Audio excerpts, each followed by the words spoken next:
নমস্কার বন্ধুরা, সন্দীপ গাঙ্গুলি ইউটিউব চ্যানেলে আপনার সবাইকে স্বাগত জানাই। তো বন্ধুরা, প্রাইমারি ডিএলএড কোর্স 2025-2027 সিজনে অনলাইন প্রক্রিয়া অলরেডি চালু হয়ে গেছে। যারা উচ্চ মাধ্যমিক পাস করেছেন তাদের জন্য সুবর্ণ সুযোগ। তারা চাইলে কিন্তু ডিএলএড কোর্সের জন্য আবেদন করতে পারেন। এছাড়া যারা পূর্ণ ক্যান্ডিডেট আছে তারাও কিন্তু আবেদন করতে পারবেন। তো আবেদন কীভাবে করবেন, তো বন্ধুরা আজকে সেই নিয়ে সব কিছু বিস্তার জানাবো। তো বন্ধুরা সেই জন্য ভিডিওটি প্রথম থেকে শেষ পর্যন্ত অবশ্যই দেখবেন। আর যদি বন্ধু চ্যানেলটি নতুন হয়ে থাকেন তো বন্ধু চ্যানেলটি অবশ্যই সাবস্ক্রাইব করবেন যাবতীয় কিন্তু লেটেস্ট নিউজ পাওয়ার জন্য। তো বন্ধুরা এর জন্য আপনাকে গুগল ব্রাউজার ওপেন করতে হবে, লিখতে হবে WB ডিএল এডমিশন 2025।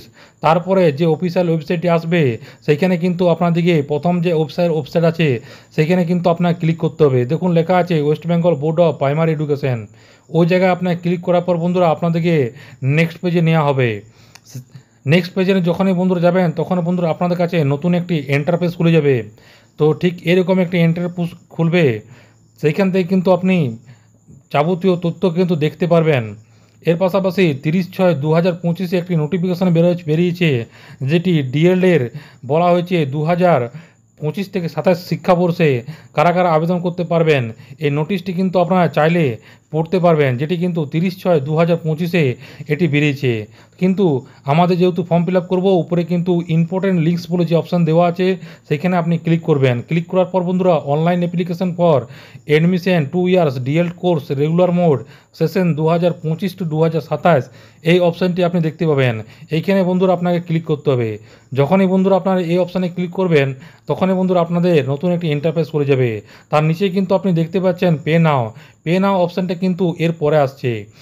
তো বন্ধুরা যখনই খুলবেন তখনই বন্ধুরা এরকম একটি ইন্টারফেস চলে আসবে। সেখানে লেখা আছে application for admission 2 years DL course regular, যেখানে কিন্তু সেশনটা দেওয়া আছে 25 থেকে 2027 পর্যন্ত। তখন বন্ধুরা প্রথমে কিন্তু আছে বেসিক ইনফরমেশনের মধ্যে প্রথমে কিন্তু আপনার অ্যাপ্লিকেশান নেম, তারপরে দেখুন বন্ধুরা আপনাদের ফাদার নেম, তারপরে দেওয়া আছে মাদার নেম, এর পাশাপাশি দেওয়া আছে গার্জেন নেম। যদি আপনাদের বাবা গার্জেন থাকে তো বাবাকে গার্জেন করবেন, আর যদি বাবা না থাকে তাহলে মাকে কিন্তু গার্জেন করবেন। তারপরে বন্ধুরা দেখুন দেওয়া আছে সিলেক্ট জেন্ডার, এখানে কিন্তু আপনাকে ক্লিক করতে হবে। যখনই বন্ধুরা আপনাকে ক্লিক করবেন তখন এখানে মেল ফিমেল নাকি আদার্স সেটা কিন্তু আপনাদের যে যেরকম আছে সে তাকে সেরকমভাবে ফিল আপ করতে হবে। নেক্সট যেটি আছে সেটা কিন্তু ডেট অফ বার্থ। তো আপনাদের মাধ্যমিক ক্যালেন্ডারে যেরকমভাবে ডেট অফ বার্থ দেওয়া আছে তো আপনাকে সেরকমভাবে ডেট অফ বার্থ কিন্তু আপনাকে দিতে হবে। তারপরে নেক্সট দেওয়া আছে ক্যাটাগরি, সিলেক্ট ক্যাটাগরি। তো আপনি যেখানে general, SC ST OBC, physical handicap, vocational যেটা আপনার কাছে প্রযোজ্য সেটি কিন্তু আপনি এখান থেকে ফিল আপ করবেন। তারপরে বন্ধুরা নেক্সট আছে কিন্তু ইমেল আইডি। আপনাদের বৈধ একটি ইমেল আইডি লাগবে, যেটি কিন্তু পরবর্তীকালে মেসেজ পাঠানো হতে পারে। তারপরে মোবাইল নাম্বার, তারপরে আপনাদের হোয়াটসঅ্যাপ নাম্বার, এর পাশেই কিন্তু দেওয়া আছে আপনাদের আধার নম্বর, এবং তারপরে পাশে দেওয়া আছে সিলেক্ট রিলিজিয়ান। হিন্দু, খ্রিস্টান, বৌদ্ধ, ইসলাম, পারসি সবাই কিন্তু এখান থেকে আবেদন করতে পারবেন। তার পাশাপাশি দেখুন বন্ধুরা দেওয়া আছে সিলেক্ট অ্যাপ্লিক্যান্ট টাইপ, এখানে কিন্তু আপনাদের রেগুলার হবে। তার পাশাপাশি দেখুন বন্ধুরা পার্মানেন্ট ডিটেলস, এখান থেকে কিন্তু ওয়েস্ট বেঙ্গল, তারপর আপনাদের ডিস্ট্রিক্ট নাম, তারপরে আপনাদের যে পিনকোড আছে সেই এরিয়ার পিনকোড আপনাকে দিতে হবে। তারপরে পোস্টাল অ্যাড্রেস, আপনাদের যে অ্যাড্রেস আপনি বসবাস করেন সেখান থেকে পুরো ফিল আপ করতে হবে। তারপরে দেখুন বন্ধুরা একাডেমিক ইনফরমেশন, HS 10+2 ইকুইভ্যালেন্ট, এখানে কিন্তু আপনি উচ্চ মাধ্যমিক যে স্কুলে আন্ডারে পড়েছেন সেই স্কুলে আপনার নাম লিখতে হবে, যে স্কুলে আপনি আন্ডারে পড়েছেন। তারপরে দেখুন বন্ধুরা সিলেক্ট ফার্স্ট ল্যাঙ্গুয়েজ, এখানে কিন্তু আপনার যে ল্যাঙ্গুয়েজ আপনাদের বাংলা না ইংলিশ নাকি অন্য সেটা হিসাবে দিতে হবে। 100 নম্বরের পরীক্ষা আছে নাকি 200 নম্বর পরীক্ষা হয়েছে, ফার্স্ট ল্যাঙ্গুয়েজে সম্ভবত এখন 100 নম্বরের পরীক্ষা হয়, তাহলে কিন্তু আপনাদের 100 নম্বর পরীক্ষা দিতে হবে। যারা 2003 বা 2004-এর পরীক্ষা ছিল তাদের কিন্তু বাংলা 200 নম্বরের পরীক্ষা হতো, এখন কিন্তু বাংলা 100 নম্বর পরীক্ষা হচ্ছে। সেকেন্ড ল্যাঙ্গুয়েজও সেরকমই, আপনাদের যেরকমভাবে 100 নম্বর যদি পরীক্ষা তাহলে 100 নম্বর দিবেন, যে 200 নম্বর পরীক্ষা 200 দিবেন। তারপরে দেখুন বন্ধুরা আপনাদের এখানে বোর্ডের নাম লিখতে হবে, সিলেক্ট কাউন্সিলিং নাম লিখতে হবে, কোন ইয়ারে পাস করেছেন সেটা লিখতে হবে। তারপরে এখানে দেখুন বন্ধুরা 500 নম্বরের পরীক্ষা হচ্ছে না, 500 নম্বর পরীক্ষা আছে না 600 নম্বর পরীক্ষা আছে, সেই হিসাব আপনাকে ওইখানে লিখতে হবে। ফার্স্ট ল্যাঙ্গুয়েজ আপনি কত পেয়েছেন, সেকেন্ড ল্যাঙ্গুয়েজ আপনি কত পেয়েছেন, থার্ড ল্যাঙ্গুয়েজে কত পেয়েছেন, ফোর্থ ল্যাঙ্গুয়েজে কত পেয়েছেন, ফিফথ ল্যাঙ্গুয়েজে কত পেয়েছেন, সেই হিসাবে উচ্চ মাধ্যমিকের মার্কশিট অনুযায়ী আপনাদেরকে স্টেপ বাই স্টেপ হিসাবে দেখতে হবে। বাংলা, ইংলিশ, ইতিহাস, ভূগোল আপনি যেরকমভাবে সাজানো আছে সেরকমভাবে নম্বর ভিত্তিক আপনাকে সাজিয়ে দিতে হবে। তারপরে দেখুন বন্ধুরা, টোটাল মার্কস অফ 10 আপনি কত পেয়েছেন সেই হিসাবে কিন্তু আপনার ওইখানে অলরেডি কাউন্ট হয়ে যাবে। তারপরে দেখুন সর্বক্ষণে মার্কস অফ 10 আপনি ওইখানে কিন্তু আপনার পার্সেন্টেজ হিসাবে আপনার কিন্তু মার্ক কিন্তু কাউন্টিং হয়ে যাবে। এই সব ফিল আপ করার পর ভালোভাবে আপনাকে ফিল আপ করতে হবে। কোনো জিনিস মিস্টেক যেমন না যায়, একটু ভুল হয়ে গেলে কিন্তু আপনার পরবর্তীকালে যখন আপনি ভর্তি হবেন তখন সমস্যা হতে পারে। হায়ার কোয়ালিফিকেশান, আপনার যদি কোনো হায়ার কোয়ালিফিকেশান থাকে বিএ বা বিএড বা আপনাদের আরও অন্য কোনো কোর্স করে থাকেন তাহলে কিন্তু এখানে হায়ার কোয়ালিফিকেশান আপনার কিন্তু নাম এন্ট্রি করতে হবে। তারপরে দেখুন বন্ধুরা, চুজ কলেজ এবং ইনস্টিটিউট, এখান থেকে আপনি আপনার পছন্দ মতো আপনি ডিস্ট্রিক্ট থেকে আপনার কিন্তু যেই ইনস্টিটিউশন আপনি ভর্তি হবেন সেই ইনস্টিটিউশন কিন্তু আপনাদেরকে এখান থেকে সিলেক্ট করতে হবে। ধরুন আপনি যদি দক্ষিণ দিনাজপুরে ভর্তি হলাম, সেখানে কিন্তু গভর্নমেন্ট কলেজ এবং প্রাইভেট কলেজ কী আছে সেখান থেকে কিন্তু আপনি ভালো করে আপনি দেখতে পাবেন। আপনি যদি কলকাতা থাকেন তাহলে কলকাতার কোন কোন ইনস্টিটিউশন আপনি আছে সেই ইনস্টিটিউশন কিন্তু লিস্ট কিন্তু ওইখানে দেখতে পাবেন, সেই অনুসারে কিন্তু আপনাকে ওইখানে সিলেক্ট করতে হবে।